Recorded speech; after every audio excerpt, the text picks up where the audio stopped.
What's up guys, this is Maliss. So I wanted to show you guys my Maliss combo spreadsheet video today because it's been a while since I last made a video on Maliss. This is only my second one, so I can't really say that I upload Maliss videos very often. But yeah, I do think that this deck is extremely good. I think it's going to be probably the second, the third, the fourth, or the fifth best deck when it's going to come out in the TCG, depending on if we get a ban list or not, because in the OCG it's already the second best deck, so that's the reason why I'm saying that. Bystial is unfortunately better, I do have to be honest, and the reason for that is because Bystial is just overall way more simple. More people are going to be playing the deck, so obviously there's going to be a better or a higher representation rate. I don't know if the conversion rate is going to be higher than Maliss or the other way around, because perhaps Maliss is going to be played by less people, but the people that do play Maliss, they're really good with the deck, and they're going to go really deep in the tournament, so that is a possibility. But yeah, Maliss is a very complicated deck. It's a deck that is very easy to like misplay with, and it is an extremely unsolved deck. There is infinite ways of playing this deck, and I do think that over time, we will see someone very smart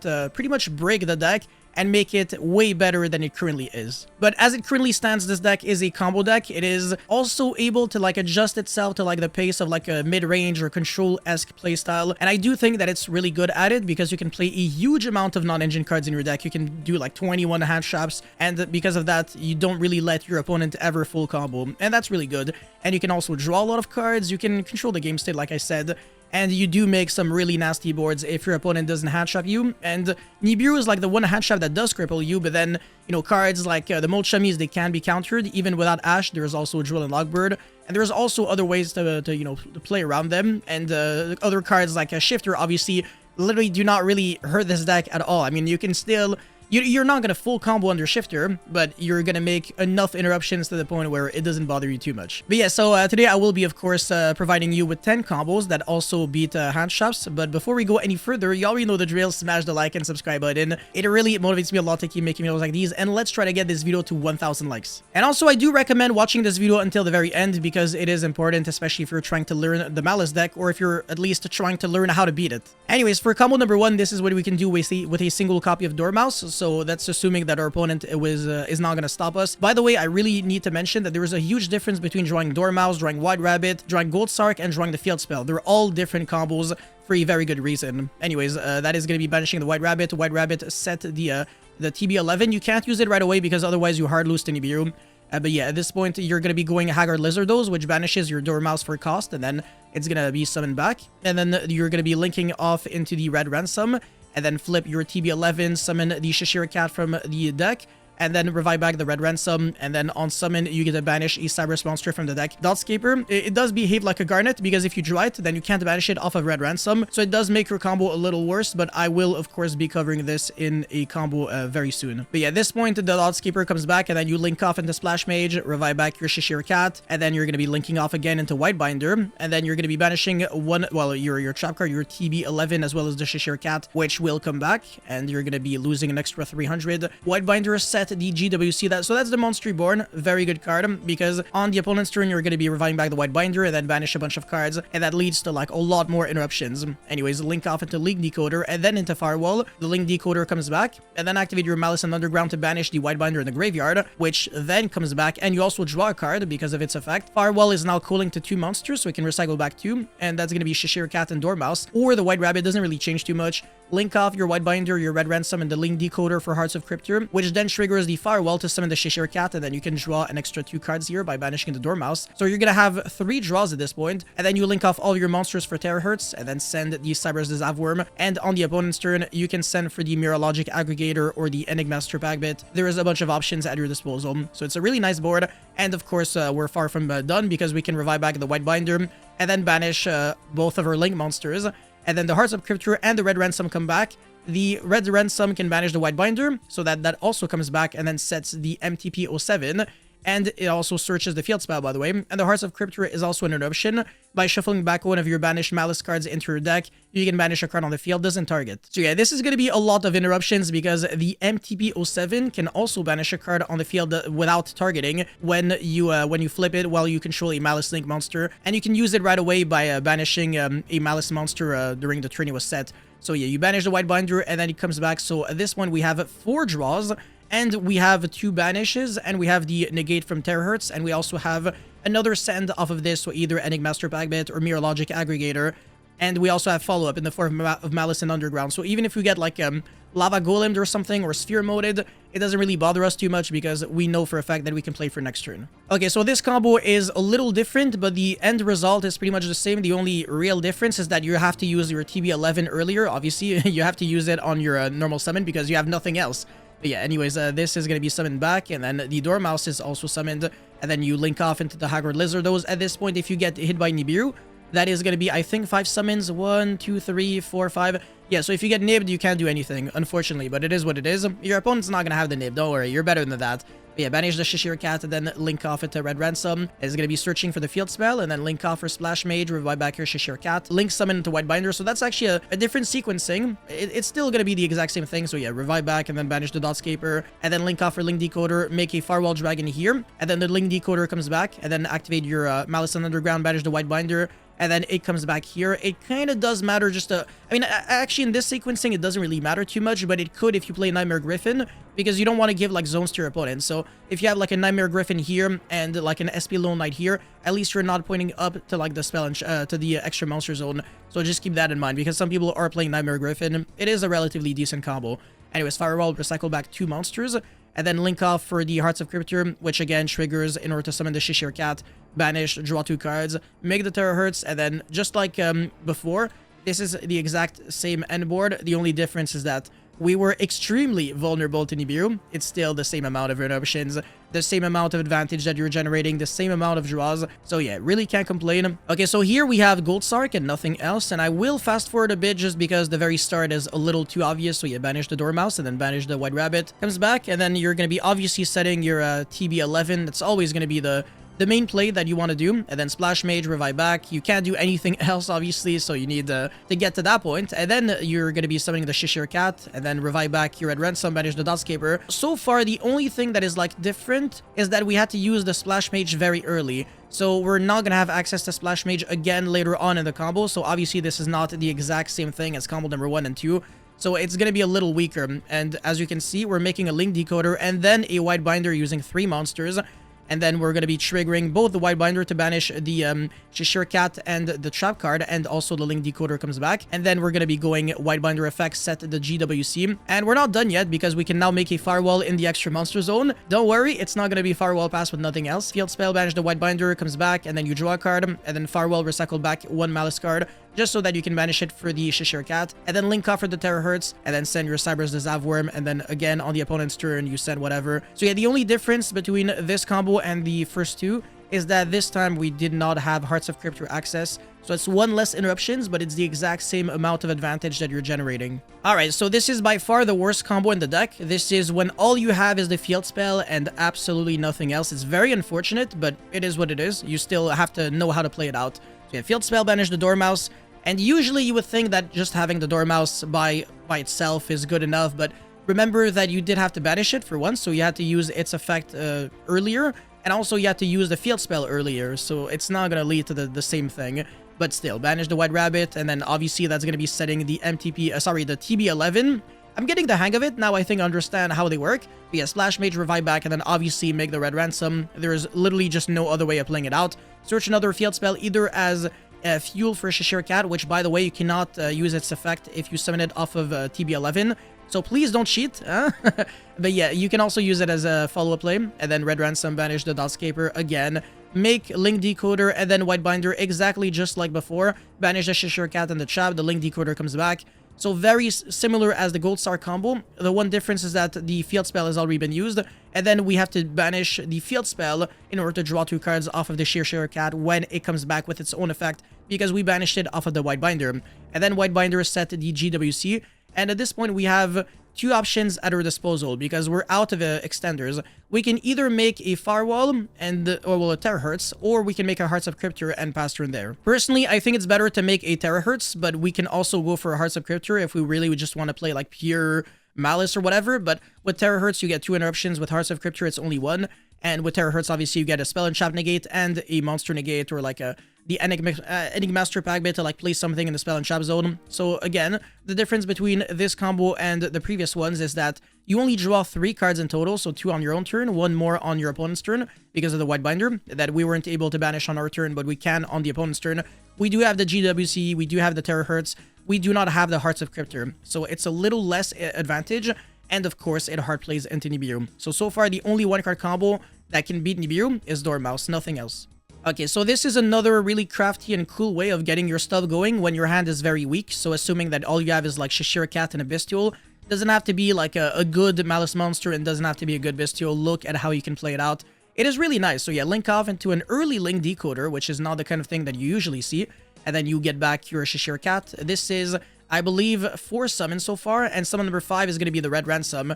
So we're going to be relatively Nibiru proof, because if we get Nib like here, we just go, okay, field spell, banish the Red Ransom, comes back, and then banish the Dotscaper, and then we have like 3 monsters on the field, and then we play through it. So obviously the opponent is not going to be Nibiruing us way too early. But at this point, we're also safe from Nibiru because the White Binder can, well, we don't have to banish it right away, but it doesn't matter whether we do it or not. Even if we get like nibbed before we can use the White Binder to set GWC, we can still go field spell, banish the White Binder, and then it comes back, and then it draws a card, and it says the GWC so that we can use it on the opponent's turn, banish the Red Ransom, and then get back the White Rabbit, and then we can start playing, we can keep playing from there. So Nibiru just does not beat this combo whatsoever because we do guarantee access to GWC very early. And speaking of which, that is going to be our next play, so set the Monster Reborn. That is what I was referring to, the GWC. And then we can go field spell, banish the Dormouse, not the White Rabbit, because we've never used the Dormouse effect, if you can remember. So even if, like, let's say our Maliss normal summon was something like a Dormouse and it got Impermed, we can still play very well past it. This can be like Imperm and Nib, depending on how your opponent plays it out. Rabbit, obviously, effect in order to set the TB11, and then we're going to be linking off into Hearts of Cryptor. But yeah, banish the White Binder, and then summon the Cheshire Cat, and then it comes back, and then we also draw a card, and then link off the Hearts of Cryptor and the Cheshire Cat in order to make the Firewall here, so that it can recycle back 2 cards. Obviously, Cheshire Cat and a Bystial in this situation is pretty nice. But yeah, the fact that you can recycle back like your Druid's Worm that you used, so you pretty much end on like the same amount of cards in your hand. That's really cool. You just get like less draws, obviously, except if you had like another Maliss monster in your hand. So this is a very interesting combo. If your opponent does not hand trap you at all, you can make a lot more interruptions than usual, and you can also generate a decent amount of advantage again. So let's just say I had like way too many Maliss monsters and like a Bystial. Look at how you can play it out. So banish the Rabbit off of the Dormouse, set the TB11. The very start is going to be the exact same, so I'm just going to fast forward. Lizardos, blah blah blah, banish the Dormouse, Red Ransom, search the field spell, and obviously don't use the field spell yet. Summon your Cheshire Cat, and then get back your Red Ransom, banish the Dotscaper, and then make a Link Decoder or Splash Mage. I guess it plays a little better into Nibiru, but in this situation we don't really lose to Nibiru because we have a Bystial anyways. Bystials are very good at playing on the opponent's turn. Even if the opponent doesn't lose to Bystials, we can Bystial ourselves. The Cheshire Cat comes back from its own effect, and we don't have to like recycle it back with Firewall. We can skip a step, which is really nice because now this Firewall is unused, and that is going to be an even bigger board. I mean, there's going to be way more interruptions actually, and the White Binder also gets us a draw so that we can make the Hearts of Cryptor, summon a monster, and then use that GWC on our own turn, revive back that Red Ransom, Hearts of Cryptor, and then make the Terahertz. So we have Terahertz and an unused Firewall Dragon, and we still have that Bystial monster so that we can banish the White Binder. Comes back, and it pretty much behaves exactly just like the GWC. And if the Bystial in question was Baldric, then you end on even more interruptions because it also has like an effect where you can tribute and then banish your opponent's Fusion, Synchro, Xyz, or Link monster when he summons one. And this Firewall is going to be cooling to 2 monsters, obviously, because reviving back the White Binder and the Red Ransom to both of the zones it is pointing to. And no, it does not get a bounce for the Terahertz. So we do have to rely on like that Bystial resolving, but it obviously will. What is your opponent going to do? Oh, I'm going to Bystial the target of your Bystial? Okay, sure. That ends up being the exact same. Yeah, Bystials are really not too great against this deck. Okay, so this time, this is what you can do with a single Dormouse if you get Nibiru. So it's really just gonna be like the exact same sequencing as when we are trying to like play greedy and, you know, ignore the Nibiru, but this time we will be getting hit by Nibiru, which is completely fine. And if the opponent holds the Nibiru for too long, my god, this is like free real estate for you. There is no way your opponent is stupid enough to like Nibiru you at like the very end of your combo when you already drew 3 cards and you already have GWC access. We will be getting hit by Nibiru here, which is fine. We can still get 2 monsters on the field because we have the Nibiru token, we go field spell, banish the Cheshire cat, and then we make the Link Spider, and then we can go for G Golem Crystal Heart, revive back Link Spider, and then make Heat Soul, draw a card on our turn, and then draw a card on the opponent's turn. And we could get lucky and get like a Bystial monster and then banish the Red Ransom. This can easily develop into like way more interruptions. But the fact that this is like what you can do with a single card through a perfectly timed Nibiru is very good, because if, like I said, the opponent held the Nibiru for way too long, then sure, you never get access to like terahertz, but it doesn't matter because you still have like so many draws, you still have like the GWC with like the wide binder access and everything. So yeah, there is absolutely no way your opponent can be stupid enough to hold the Nibiru for the very end of the combo. So this is also going to be a very interesting combo, because this time we have the field spell and a Bystial, and we can beat Nibiru. So obviously a field spell into Dormouse. I will be fast forwarding just a little bit because, again, very obvious that you're always going to be banishing Rabbit off of Dormouse. Why would you ever want to do something different? And then set the TB11. And yeah, this is where it gets very interesting. So we summoned 2 monsters at first, so it was Dormouse and Rabbit, and then summon number 3 was Link Decoder, and then summon number 4 was a Bystial, and summon number 5 is White Binder. And then the Link Decoder comes back. If our opponent nibs us here, then we just chain the TB11, banish the White Binder, so that comes back in a separate chain link, and then we can still set the GWC so that we're fine. And if he doesn't, then, I mean, it doesn't really matter too much. And then we can go TB11, and then let's say the opponent keeps holding the Nibiru for longer, we can just keep generating advantage. We banish the trap card, and then we get nibbed here. It is completely fine. On the opponent's turn, look at how you're going to be interrupting. So revive back the White Binder, and then banish a bunch of monsters.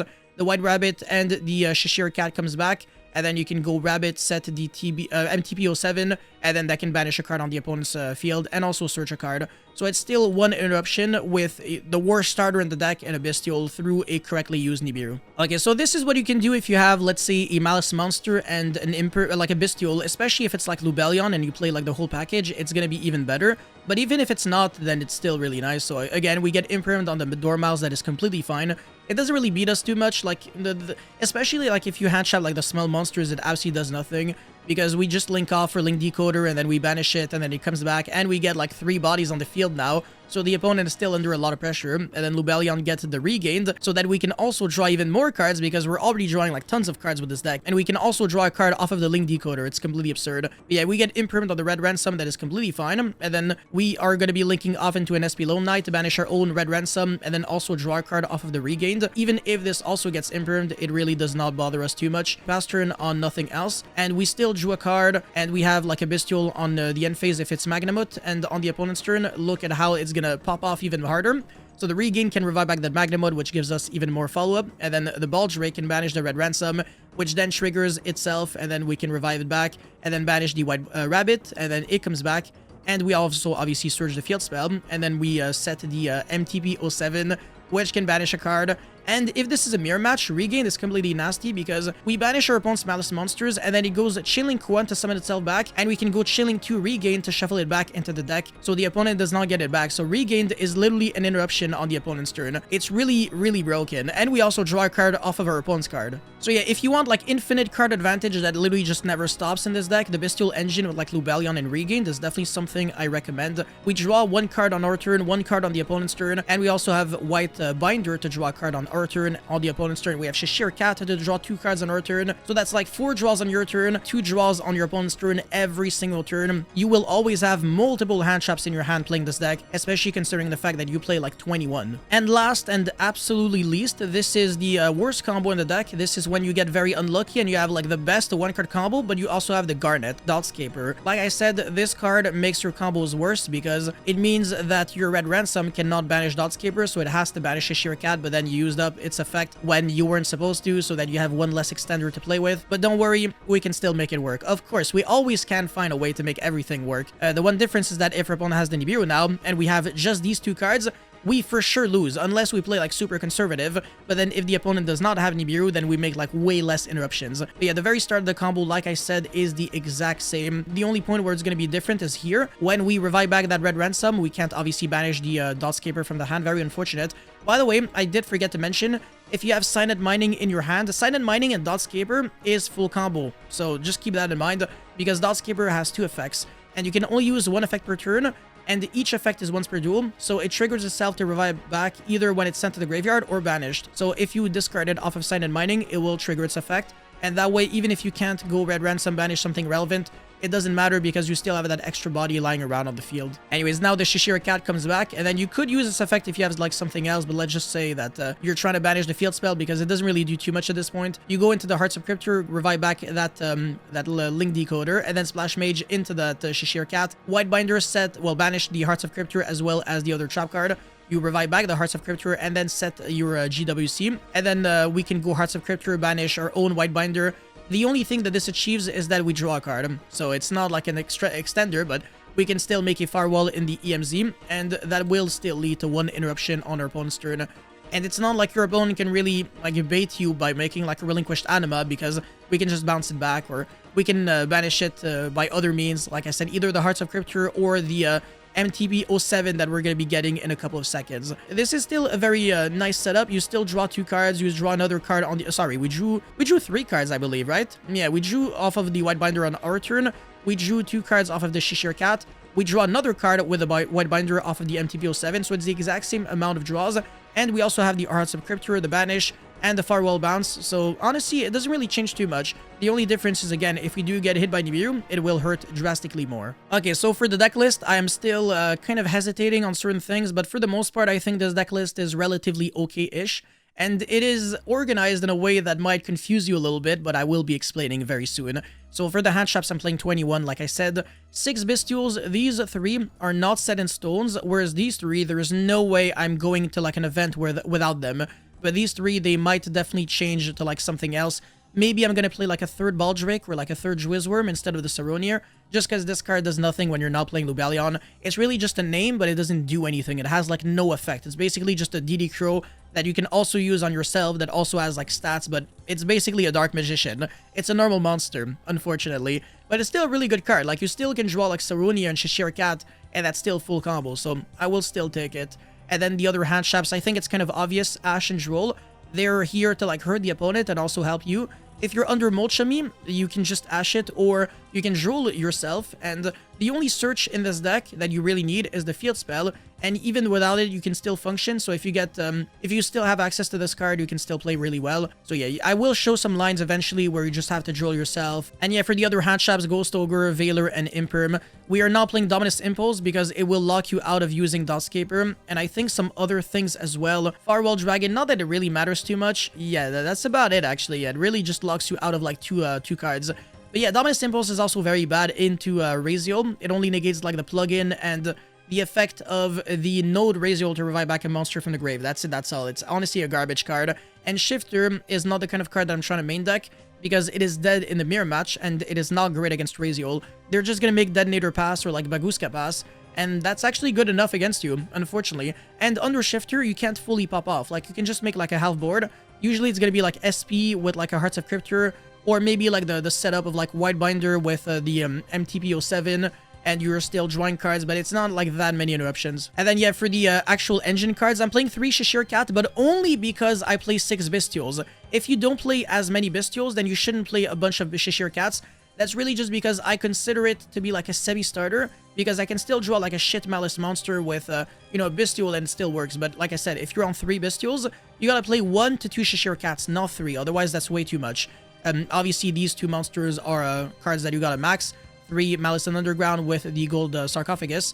By the way, there is something really cool that you can do. You can play Terraforming and Set Rotation. Set Rotation is a card that can break boards going second because it will replace the Raziel Cross, so that now you also give yourself the Malice and Underground and you got rid of an interruption. It's not too bad, and it also kind of kills your opponent's grind game. So I could consider that, and also if you use it going first, your opponent cannot Imperm you. Anyways, one of each of the trap cards with the Monster Reborn, the one that searches and banishes if you control a Malice Link monster on the resolution, as well as TB11, the one that special summons from deck. But again, it prevents the monster that you summon from activating its effect or attacking the turn it was summoned, so just keep that in mind. The 1 gold Sarc if this card gets semi-limited in the next ban list, which probably will happen because last ban list under Dragon Colossus got semi-limited. I would be playing 2 copies of this card. And then 2 Signet Mining. Again, not set in stones. I might cut like the 6th Bystial for like a 3rd Signet Mining. Definitely something that I could do. Or I could cut like the 2nd Signet Mining for like a Code of Soul or like a Template Skipper over time. Like I said, I am very willing to change my mind on certain things, but I think for the most part, this deck list is great, and you should have good results with it. For the extra deck, the Cyberus, the Savworm, the Aggregator, the Terahertz, the Access Code. Access Code is disgusting in this deck because when you banish your Maliss monsters, they actually come back. So you're not only destroying boards, but you're also like advancing your own game state in the process. Firewall Dragon, of course, and then the 3 Malice Link monsters. These 2 have 2300 attack, by the way. So when we'll get a Code Talker at Ignister, hold on a second. This card right here, the deck is going to be maybe a little better because you can revive them back, and then you can also have like an Omni Negate. It's really nasty. Anyways, Heat Soul that you can make off of the G-Golem Crystal Heart and Link Spider. If you don't want to play this combo, you can also play like IP with other cards like Salamangreat Almirage or like Lingrebo and Nightmare Griffin and stuff like that. There's a lot of options. And then Splash Mage, Haggard Lizardos, SP, Link Decoder, and Link Spider for the Nibiru token. For the idea section, definitely a lot of interesting cards and engines that you can play. So Lubellion with Regain, Code of Soul, Template Skipper, Ultimate Slayer, and Lancia are must in the side deck, as well as maybe D-Bearer or Crossout. I'm not 100% sure yet. You can also maybe play like Deck Lockdown, Mischief of the Gnomes. Like I said, tons of great options. And then Dominus Impulse, another solid one, right? If you still want to side it against like a maybe the mirror match. I'm not 100% sure yet, but it's not a card that would main deck. I think it's really bad in the main deck, but it's still good in the side deck. Enigmaster Pagbit as another target for the Terahertz, and it could also be like an Ultimate Slayer target. It's not bad. Dimension Shifter and Allure of Darkness, Transcode. It does conflict with Haggard Lizardos because like it prevents you from like summoning Cybers monsters during the turn you're trying to use the effect to like revive back a Cybers, so that's the issue with Transcode Talker, unfortunately. Nightmare Griffin, and it does conflict with Splash Mage, but if you don't have to summon Splash Mage for this card, then it's fine. Combos into Nightmare Griffin, they usually do lose to Nibiru. People keep saying that they don't, but if you nib the correct timing, they still like really do lose to the card. So I think that this is a win more card. You just don't really need it for anything. And then yeah, Lingrebo as well as Dimensional Fisher, which is another decent card that you can play in the deck on your side deck. So yeah, that's it for this Maliss combo video and deck profile. Thank you guys so much for watching. Don't forget to like and subscribe, and I'll see you guys very soon. Peace.